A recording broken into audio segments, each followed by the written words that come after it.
Should we drink the white? Yes. Yes? Okay, so I always love drinking the whites after the reds as well, because it's just after you've worked with something so powerful and things with, that are so notable for their tannins and their structure, it's really nice to cleanse your palate with a little zippy white, right? So this is Du Montille Pernand-Vergelesses 2008. It is a project from Etienne de Montille as well as his sisters, actually Alex, who's the lead winemaker on this project, yes. and quite talented. I'm trying to remember where she worked beforehand, but it's a very, very gifted family. Father Hubert de Montille, Etienne, who I've been fortunate enough to have at the restaurant at Paggi House 2 years in a run, and I am lobbying for him for the 3rd year, if anybody from Pioneer is listening. But really wonderful guy, really wonderful family, and they're very, very talented, and his sister's obviously doing wonderful things with the Du Montille project. They make things, they make a Grand Chiron from Merceau, they make a couple of other really beautiful whites, and I want to say reds, but I haven't had any of the reds. But really, really beautiful, focused, clean, crisp, wonderful examples of the place. The style here is so pure. Pernand-Vergelesses is one of the communes that surround the hill of Corton. It's one of the first communes you get to when you come from Neuilly-Saint-Georges and Primont-Périssé from Côte-de-Nuit into the Côte de Beaune. And for me, it's really the commune that is so striking in minerality.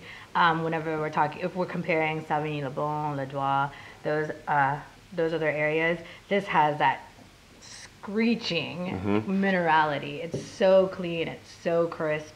The fruit is minimal, but there's just enough to really balance it out. You can really taste that limestone, and they really respect that. I think whenever we're talking about this vintage and this producer, they really are going for that pureness of area.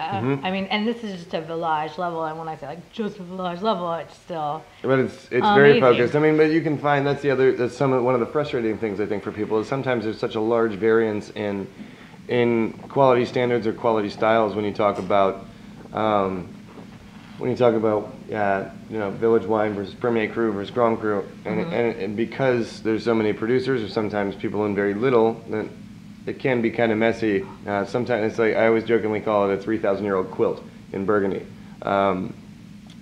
Anyway, this is one of those white wines that I think can go well with some amazing dishes. But it's also a perfect example of Pernod and a really brilliant window into the world. When people say they don't like Chardonnay, this is one of the wines that I like to. Is one of the ones that I like to pull out and pull a little taste of and kind of give them a blind and say, tell me what you think about this, and hopefully you enjoy it. And usually they're like, oh my God, I love it. I'm like, do you believe me that it's Chardonnay? And sometimes I feel like I'm going to be taking care of somebody like Chris Farley, and they're going to be like, are you aware that I gave you Colombian decaf coffee crystals? And I'll be like, what? You're going to posthumously take care of Chris Farley? No. For me, this is also like a lovely gateway from Chablis to your other villages like Poligny, Merceau, because you've got that crispness about it, but it's heavier than Chablis. There's oak here. Well, super well integrated though. You've got kind of the best of both worlds, and again, like you said, it's a great introduction. It's kind of a great middle ground. And before you get to some of the even heavier white wine Premier Crus like Les Gros or Bon du Chateau in the Commune of Beaune, getting into even a little bit more of the hardier style in Merceau, it's kind of a great introduction to those, kind of like the handshake in between, or a mediator, I think, between the high acid style of Chablis and the fullness and richness, or sometimes even the rusticity of something like Chassagne-Montrachet. But very, very, very beautiful example, and kind of a great warm-up, even for the New World. I think a New World friendly drinker would kind of be shocked that this is Chardonnay. Absolutely, absolutely. They'd probably think it was. But this is a great thing to pair with so many different styles of dishes. I want oysters right now. Agreed. Like right when I tasted it, I want some oysters. We could maybe put a little shellfish, scallops, lobster. I'm down with some caviar. Yeah, I'm definitely down with any crustaceans or soft cheeses, some goat cheese, some chèvre. Yeah, I'm in for chèvre, absolutely. Anything with like a floral component too, like those squash blossoms that people like uh, to cook with. Fennel, anything with like a floral component, because you've got this like lovely white floral note to it as well. It's yum. I mean, what else can we say? And now that my palate is cleansed after this white wine, I kind of want to go back to these red wines, and it's this vicious cycle of drinking, right? Which is great. This is kind of what happens whenever you go to Burgundy, which I hope everybody gets a chance to. I always like jokingly compare Burgundy, France to J.R.R. Tolkien's The Shire. Because it kind of has that feel to it. When you go out to eat, there's always something, or when you go there, there's always something to eat and something to drink.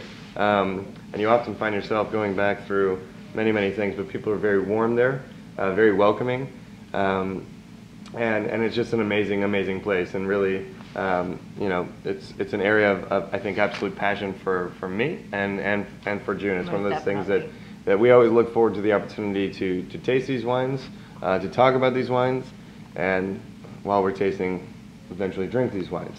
Yeah, and I mean, it's like we're always trying to get back to Burgundy, right? In our studies, we are always studying other regions that, while we respect the journey, always kind of trying to get back to Burgundy. Yeah, I think, because that's our first love. It is our Shire. We're Samwise Ganges.